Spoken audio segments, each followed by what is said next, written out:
I'm the real Jason Duncan, and welcome back to my little series on what not to do as an entrepreneur. I want to thank you for being here. I want to thank you for your courage to be an entrepreneur. I mean, you can't go it alone. I told you that in the last video. And so you're back, which means we got a connection, right? We're together. You and me, we're going to work through this together because you can't go it alone. Now, I've been asked, oh my gosh, hundreds of times over the last decade, as people come up to me and they know that I'm an entrepreneur and I've experienced some success and went from unemployed school teacher to millionaire, and they want to know, well, Jason, what are your couple of pieces of advice? Like, I'm about to start my ice cream shop or my real estate business or my dog grooming business or my Forex trading, whatever it is you're trying to do.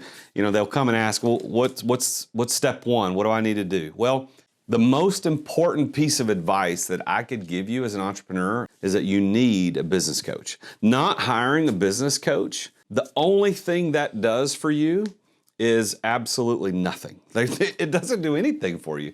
I know that, and this I'm gonna get a little personal, but I know that when I started my company over a decade ago, I had a business partner, and I mentioned in the last video that he contributed a lot to my success, and I wouldn't be here without him. And so, to that end, I'm very thankful for that relationship. But I can tell you some other stuff that wasn't great, like that poison of independence that I talked about. Is I wanted a business coach because I thought I needed one. Nobody told me I did. I had this innate sense that I needed one when we started. But he disagreed. He's like, we're smart enough. We can do it on our own. Okay, I acquiesced to that. Even though I was the majority owner of the company and I was kind of in control, I should have stood my ground, and I didn't. And then there was another time I was talking about, hey, yeah, I think we ought to at least have an advisory board. Let's bring some people in. Let's get some outside perspective. Nah, we're smart enough. We don't have to have that. It was about, oh my gosh, I guess it was 7 years into the business before I hired my first business coach. And I did it right. Like I made sure that I interviewed the right guys and ended up hiring one. And I'm telling you, it was like pouring rocket fuel onto the business. And this guy knew nothing about what I did. My business was in the LED lighting space. I mean, for goodness sake. I mean, he didn't know anything about that. But what he did know is he knew things that we didn't. And he also had a perspective that we didn't have. He was looking at the business completely wide-eyed and no bias. And I was looking at the business like this, and it had been for 7 years. Now, that doesn't mean we didn't experience some success. I mean, we did. We were profitable from year one. Thank God. I mean, we made money every year, and it was going okay. But man, when we brought in a business coach, whew, and that's what a business coach should do. That's what a business coach should do. And you probably, if you know me, you probably gonna look me up and you know that I am a business coach, part of what I do. And so you might be thinking, well, Jason, this is very self-serving of you to say that you should hire a business coach, and it's a big what not to do as an entrepreneur. Well, you could think that, but I'm telling you, I've been telling people to get a business coach for years, even before I was one. Like I am now, but I haven't always been. But when I started experiencing what a business coach did for my business, I'm telling you, it changes everything. Everything. Your perspective on finances, your perspective on marketing, your perspective on hiring people, expansions, mergers, acquisitions. All this stuff is probably a little too early for you right now. I know that you're just getting your business started, and that's okay.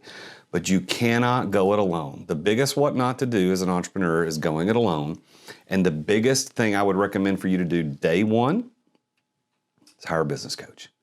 So I'm going to tell you this, in Results University, it's kind of a way to get a business coach without having to pay business coach fees. So you can get Results University for a low fee, and you get me teaching you by video, kind of like this. And in some sense, that is a kind of business coaching. And it's better than absolutely nothing, I'm telling you. But I'm also going to teach you in the very first course, on the startup course, I'm going to teach you how to afford a business coach. Because really, it's something you got to pay for. Like if you were making ice cream, if ice cream is your business, would you say, well, I can't afford the ice cream? How stupid is that? I mean, you sell ice cream. You got to have ice cream. You got to have a business coach. If you got to have ice cream, you got to have the business coach. I will show you in Results University how to do that. So go to resultsuniversity.org, check it out. The course is very inexpensive. You get 11 lessons, you get 10 downloadable documents, and you also have the opportunity to join Results University as a student and get access to a lot of other people, because you don't want to go it alone. You want to make sure that you got people. And I'm happy that you're here. Thank you. And I'm glad that I can help you out. And if you want to reach out to me, you can follow me on Instagram. You can follow me on LinkedIn at The Real Jason Duncan. The links to that are going to be in the description below the video. Make sure you hit the subscribe button, hit the bell icon so you're notified every time I drop one of these videos. And I'll tell you next time the next step of what not to do as an entrepreneur.